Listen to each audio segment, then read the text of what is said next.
அஸ்ஸலாமு அலைக்கும். Hello friends, welcome to my channel savings ideas in Tamil.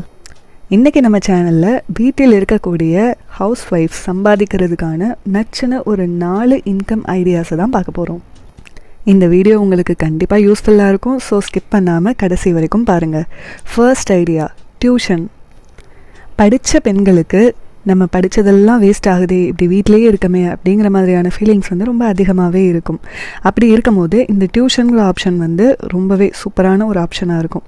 Just ஒரு 300 per ஒரு ஸ்டூடெண்ட் அப்படிங்கிற மாதிரி நம்ம ஃபீஸை ஃபிக்ஸ் பண்ணிவிட்டு ஒரு 10 ஸ்டூடெண்ட்டுக்கு நம்ம டியூஷன் எடுத்தோம்னா கூட 3000 rupees பெர் மந்த் வந்து நமக்கு அதன் வழியாக இன்கம் கிடைக்கும். ஜஸ்ட் ஒரு 2 hours per day நம்ம ஸ்பெண்ட் பண்ணாலே போதும் தான்.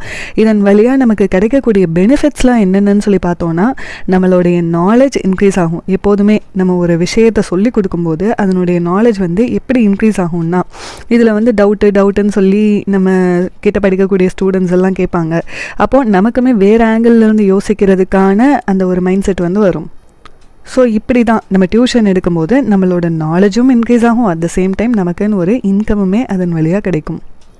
அண்ட் இன்னும் ஒரு முக்கியமான பெனிஃபிட் என்னன்னு சொல்லி பார்த்தோன்னா, வீட்டில் இருக்கிறதுனால தேவையில்லாத விஷயங்களை திங்க் பண்ணி நமக்கு வந்து ரொம்ப ஸ்ட்ரெஸ்டாக இருப்போம். அந்த டைமில் இப்படி டியூஷன் எடுக்கும்போது இது நமக்கு ஒரு மைண்ட் டைவர்ஷனை க்ரியேட் பண்ணும். அதுலேருந்து மாறி அப்படியே ஒரு கல்வி சம்மந்தமாக நம்ம திங்க் பண்ண ஆரம்பிச்சிருவோம். ஸோ இது ஒரு ஸ்ட்ரெஸ்ஸை ரிலீஃப் பண்ணுறதுக்கான ஒரு விஷயமாகவுமே நமக்கு இருக்குது. அப்புறம் நம்மளோட நாலேஜை ஷேர் பண்ணியிருக்கோம் அப்படிங்கிற ஒரு பிக்கெஸ்ட் சாட்டிஸ்ஃபேக்ஷனுமே நமக்கு வந்து இப்படி டியூஷன் எடுக்கிறதன் வழியாக கிடைக்கும். அப்புறம் நம்மளோட பிரெயின் ஒரு நல்ல விஷயத்தில் எங்கேஜ் ஆகிருக்கிறதுமே நமக்கு இன்னொரு முக்கியமான ஒரு சாட்டிஸ்ஃபேக்ஷன் தான்.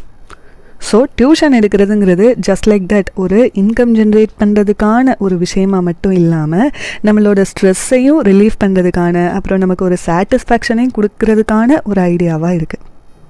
அப்புறம் செகண்ட் ஐடியா என்னன்னு சொல்லி பார்த்தா, எனக்கு வந்து டியூஷன்லாம் எடுக்க தெரியாது, பட் நல்லா நான் சமைப்பேன், எவ்வளோ பேருக்குனாலும் சூப்பராக சமைப்பேன் அப்படிங்கிற மாதிரியான ஆட்களுக்கு இந்த ஐடியா வந்து ரொம்பவே மேட்ச் ஆகும். ஒரு சில பேச்சுலர்ஸ்லாம் பார்த்தா சொந்த ஊரை விட்டுட்டு படிக்கிறதுக்காகவோ அல்லது வேலை பார்க்குறதுக்காகவோ இங்கே சென்னையில் வந்தோ இல்லை வேறு ஏதாவது இடங்களில் வந்தோ தங்கி இருக்கிறத நம்ம வந்து பார்க்க முடியுது. அவங்களுக்கு வந்து இந்த ஃபுட்டுங்கிற விஷயம் தான் ரொம்ப கஷ்டமான ஒரு விஷயமா இருக்குது. வெளியில் ஹோட்டல் சாப்பாடே சாப்பிட்றதுனால அவங்களுக்கு உடம்புலையுமே பல பிரச்சனைகள் வருது, ஹெல்த் இஷ்யூஸ் எல்லாம் நிறையா வருது. அண்ட் ஆஃபீஸ் கோயிங் பர்சன்ஸையும் நம்ம வந்து எடுத்துக்கலாம்.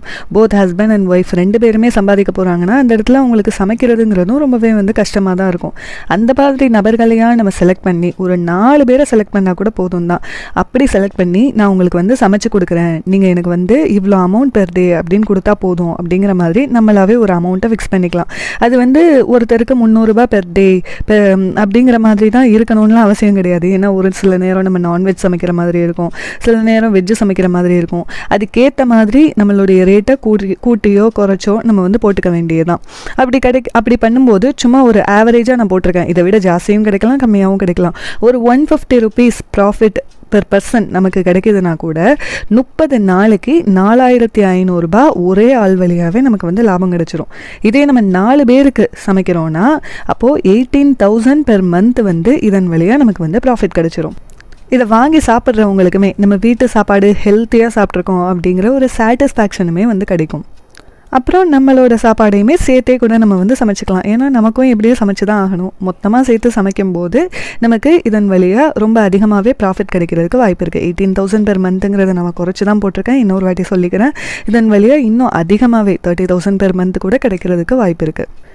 ஃபஸ்ட்டு ஸ்டார்ட் பண்ணும்போது கொஞ்சம் கம்மியான மக்களை வச்சு ஸ்டார்ட் பண்ணிவிட்டு அப்புறம் போக போக நம்மளோட பிஸ்னஸை வந்து இன்க்ரீஸ் பண்ணிக்க வேண்டியதுதான்.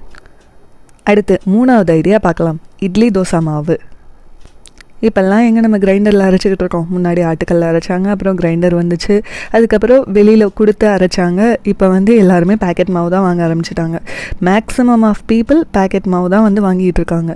வெளியில் பார்த்தா 40லேருந்து 45 ரூபா. இப்போ எதுவும் ரேட்டு கூடி இருக்கான்னு தெரியல, நான் சில மாதங்களுக்கு முன்னாடி வாங்கினது கடைசியாக பெர் லிட்டர் விற்கிறாங்க. ஸோ நம்ம வந்து ஒரு 30 rupees பெர் லிட்டர் அப்படிங்கிற மாதிரி ஸ்டார்ட் பண்ணோன்னா கூட ஒரு லிட்டருக்கு ஒரு 15 ரூபா நமக்கு லாபம் கிடைக்குதுன்னா கூட 30 லிட்டர் மட்டும் ஒரு நாளைக்கு நம்ம சேல்ஸ் பண்ணுறோன்னு சொல்லி வச்சுக்கலாம். கம்மியான குவான்டிட்டி தான் நான் வந்து போட்டிருக்கேன். ஒரு 450 ரூபா பெர் டே வந்து நமக்கு ப்ராஃபிட் கிடைக்கும். 30 லிட்டர், ஒரு லிட்டருக்கு 15 ரூபா ப்ராஃபிட்டில் நம்ம ஒரு நாளைக்கு விற்றோன்னா 450 ரூபா பெர் டே ப்ராஃபிட் மட்டும் கிடைக்கும். அப்படி பார்த்தோன்னா 13,500 ரூபா பெர் மந்த்து ப்ராஃபிட் நமக்கு கிடைக்கும். அப்படி தோசை மாவு சேல் பண்ணும்போது அதோடு சேர்த்து சைடிஷாக கொஞ்சம் வடகறியோ இல்லை இட்லி பொடியோ இந்த மாதிரி எக்ஸ்ட்ராவாக நம்ம வச்சு வைக்கும்போது இதன் வழியாக எக்ஸ்ட்ரா இன்கம்மே வந்து கிடைக்கும். ஏன்னா தோசை மாவு வாங்குறவங்க அதோட சைடிஷும் எக்ஸ்ட்ராவாக கிடைச்சா நல்லா இருக்குமேங்கிற மைண்ட் செட்டில் வருவாங்க. அப்போ இந்த சைடிஷும் இருந்துச்சுன்னா அவங்களுக்கும் ரொம்ப யூஸ்ஃபுல்லாக இருக்கும், நமக்கும் இதன் வழியாக ப்ராஃபிட் நல்லாவே கிடைக்கும். அப்புறம் last and final idea, masala sale பண்ணுறது. ஹோம்மேடில் செய்யக்கூடிய அந்த ஒரு வீட்டு மசாலான்னு தனியாக வச்சுருப்பாங்கல்ல, அந்த மாதிரி தனியா அப்புறம் சோம்பு சீரகம் இந்த மாதிரிலாம் போட்டு மிக்ஸ் பண்ணுவாங்கள்ல, அந்த மாதிரி ஒரு மசாலாவை நம்ம வந்து ரெடி பண்ணி சேல் பண்ணலாம். அப்புறம் கறி மசாலா, மீன் மசாலா, சிக்கன் மசாலா, இட்லி பொடி, பருப்பு பொடி, அப்புறம் கருவேப்பிலை சாதப்பொடி, புளியோதரை தொக்கு, தக்காளி தொக்கு, இப்படி நமக்கு என்னென்ன ஐட்டம்ஸ் எல்லாம் தெரியுமோ, ஊறுகாய் போட தெரியும்னா ஊறுகாவையும் கூட இதோட நம்ம வந்து ஆட் பண்ணிக்கலாம். இப்படி எதெல்லாம் நமக்கு தெரியுமோ இந்த ஐட்டம்ஸை கூட நம்ம ஹோம்மேடாக ப்ரிப்பேர் பண்ணி விற்கலாம். இப்போ இதை அரைக்கிறதுமே வந்து பலருக்கும் ரொம்ப ரொம்ப கஷ்டமாக தான் இருக்குது. கடையில் வாங்கும்போது அதில் ஒரு சில ப்ரிசர்வேட்டிவ்லாம் மிக்ஸ் பண்ணுவாங்களே அப்படிங்கிற அந்த ஒரு தயக்கமே கூட மக்களுக்கு இருக்க தான் செய்யுது. அப்படி இருக்கும் போது நம்ம வீட்டிலேயே ஹோம்மேடாக செஞ்சு கொடுக்கும்போது எல்லாருக்குமே அது ரொம்ப யூஸ்ஃபுல்லாகவும் இருக்கும், நம்ம ஹெல்த்தியாக சாப்பிட்றோங்கிற அந்த ஒரு சாட்டிஸ்ஃபேக்ஷனும் இருக்கும். அட் த சேம் டைம் நமக்கும் இதன் வழியாக அதிகமாகவே வந்து இன்கம்மை ஜென்ரேட் பண்ண முடியும். நான் ஜஸ்ட் இந்த ஒரு 4 ஐடியாவை தான் சொல்லியிருக்கேன். இது மட்டும் இல்லாமல் இன்னும் கேக் பேக்கிங் இருக்குது, அது தவிர இந்த டெய்லரிங் இருக்குது, இந்த மாதிரி பல ஐடியாஸும் இருக்க தான் செய்யுது. நம்ம வீட்டில் சும்மா இருக்காமல் இந்த மாதிரி வேறு ஏதாவது ஒரு சில வேலைகள்லையும் நம்ம ஈடுபடுத்திக்கும் போது நமக்கு இன்கம் மட்டும் வரதோட மட்டும் இல்லாமல் நமக்கு ஸ்ட்ரெஸ் பஸ்டராகவுமே இந்த மாதிரியான விஷயங்கள் எல்லாம் இருக்கும்.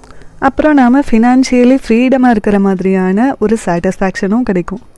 ஸோ ஜென்ரலாக வரக்கூடிய இன்கம் மட்டும் இல்லாமல் நாமளும் இந்த மாதிரி புதுசாக இன்கம்மை ஜென்ரேட் பண்ணி இதன் வழியாக அதிகமாக சேவிங்ஸை செஞ்சு சந்தோஷமான வாழ்க்கையை வாழ்கிறதுக்கு முயற்சி செய்வோம், கடன் இல்லாத வாழ்க்கையும் வாழ்கிறதுக்கு முயற்சி செய்வோம். இந்த வீடியோ உங்களுக்கு யூஸ்ஃபுல்லாக இருக்குது அப்படின்னு தோணுச்சுன்னா ஒரு லைக்கை தட்ட மறந்துடாதீங்க.